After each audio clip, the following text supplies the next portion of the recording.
Are movies over?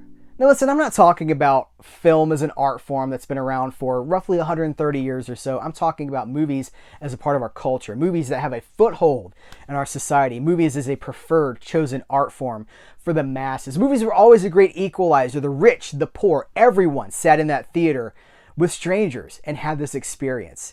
That seems to be in serious danger. It seems to be in rapid decline.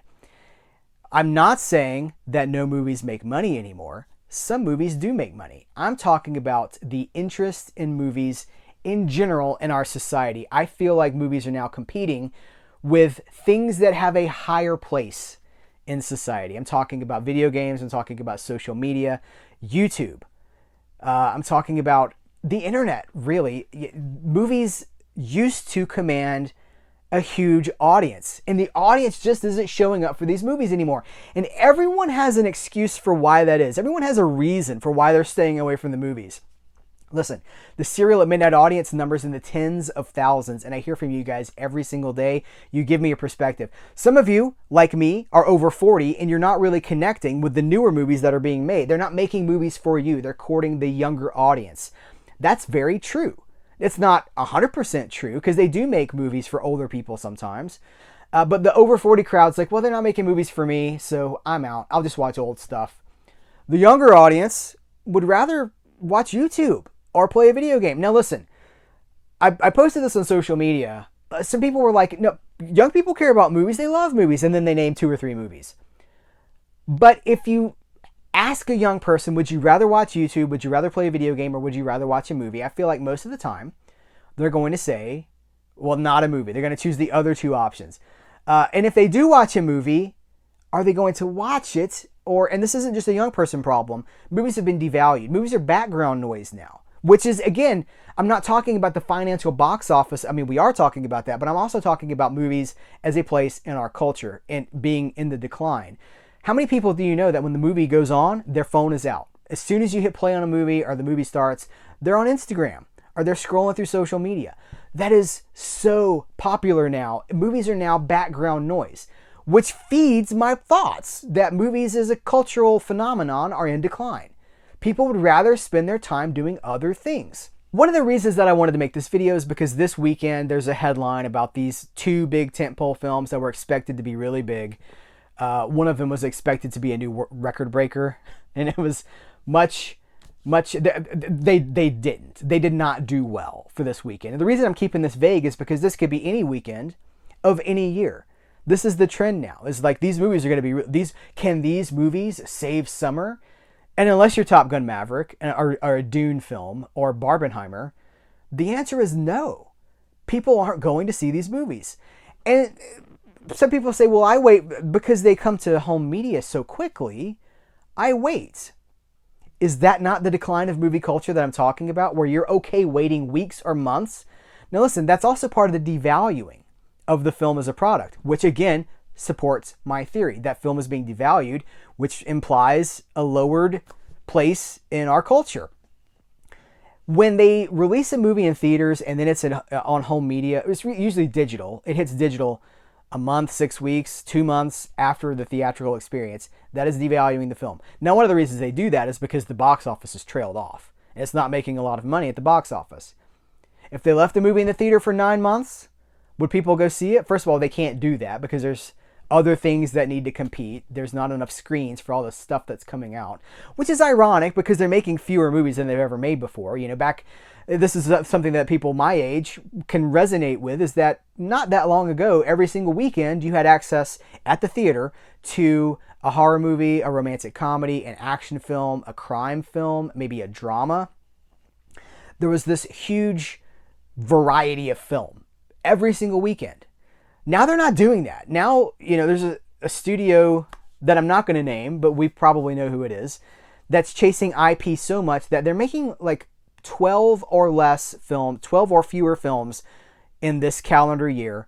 And I think 9 of the 12 are franchise. They're IP. They're something that we already have. And they have these huge budgets of $200 million or $300 million, things like that. The idea of let's make 10 movies that cost $30 million, 5 movies that cost $100 million and 2 movies that cost $200 million. You know, like, that doesn't exist anymore. Now it's just like, feed it. Like, let's get it. We got to get them back in the theater. We got to make this box office. That's the modern, and again, it has cheapened movies in our culture. It has turned them into products that are disposable. All of this supports my theory. If you're telling me, as many people have, well, the reason I don't go to the movies anymore is blah, blah, blah, you are confirming my theory that movies have been cheapened in our society, because if you were so excited, you would be in the theater. It's not even about theaters, right? It's also just about people engaging and being passionate and excited about watching a thing and not just having it on in the background, right? The problem with streaming, and we all know streaming platforms are losing money hand over fist. These studios are losing about $10 million every single day on the streaming experiment, is that for $10 a month, you get access to thousands of hours of entertainment. Who can argue with that? Who would not think that that's an incredible thing for the consumer, not for the studio, for the consumer? But it cheapens the film, it cheapens the entertainment, and it makes it just an anonymous product that you can fire up. They've also cheapened the art by taking what would have been a movie, and I've talked to multiple creators, this is not some weird theory. Multiple filmmakers that I know had an idea for a movie, a 90-minute movie or a 2-hour movie, and the studio said, well, we see an 8-episode streaming series here. And they say, it's a 2-hour film. There's not enough story for that. And they say, we'll stretch it out. We'll figure out a way to stretch it out and pad it.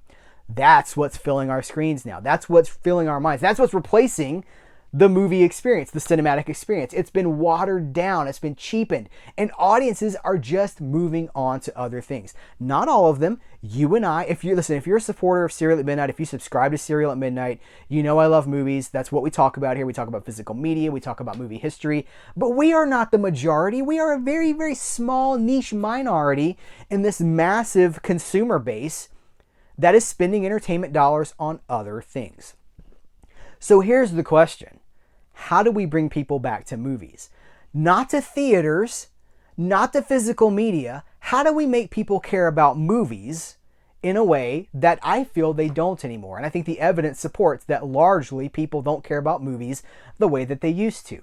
Do we make better films? And what does that mean? Because some people just want to watch a Marvel movie. Some people, that's all they care about, is seeing a Marvel movie. Do we want to get back, start courting the older audience again with more intelligent, nuanced crime films? The kinds of things that have gone to television because they can just stretch it out endlessly. Can we get back to a 2-hour crime movie? What does it take to bring people back to the art form of movies as our central entertainment? I got to be honest with you guys. I'm not sure it can be done. I'm fairly concerned. In case it's not clear, I don't like what I'm talking about. I'm not happy about it. I'm bearing this news because I think we all have a responsibility. If we love movies, then you support movies. Now, I don't mean going to see something you don't want to see, but if there's something that you're interested in, watch it. Watch it without your phone in your hand. Tell other people about it. The best thing you can do is watch something, and if you enjoy it, you share it with others.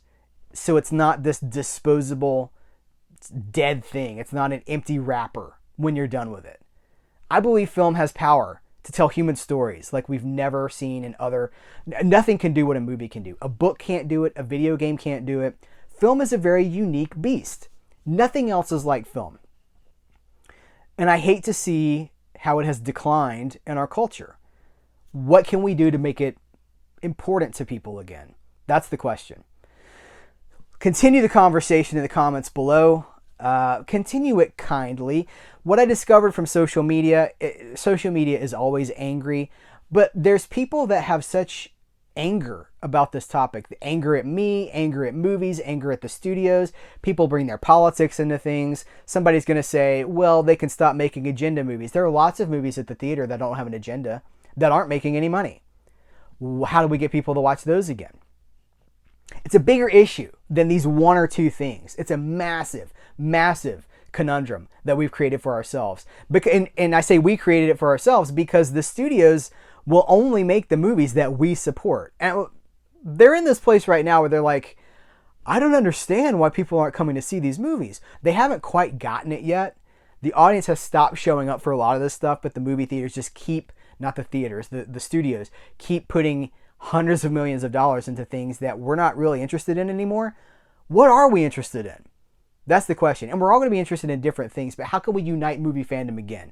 That's the question. Continue the conversation in the comments below. Guys, subscribe to this channel so that you never miss a video like this. If you're subscribed, you're no longer at the whim of YouTube's algorithm. You are in control of your own entertainment. You're not in a silo that's being focused on this one thing. You're part of the bigger conversation then, and that's a good thing. Taking control of our own entertainment is a huge step forward, but we all have to do it. More of us have to do it. We have to be invested. We can't be passive in our fandom. We have to be active in our fandom. So that's one way to do it, by subscribing to this channel. Please give thumbs ups. Tell somebody else about this video. Tell people about Cereal at Midnight. Tell people about movies. What are some of the most enjoyable movies you've seen in the last few years? Because that's really what we're talking about. Post-pandemic, what movies do you want to see? What movies excite you? What movies engage you? What do you care about spending your hard-earned money on? More than your money, your time. What interests you? What do you want to see? Thank you guys. I appreciate you. Take care. Till next time, I will catch you later.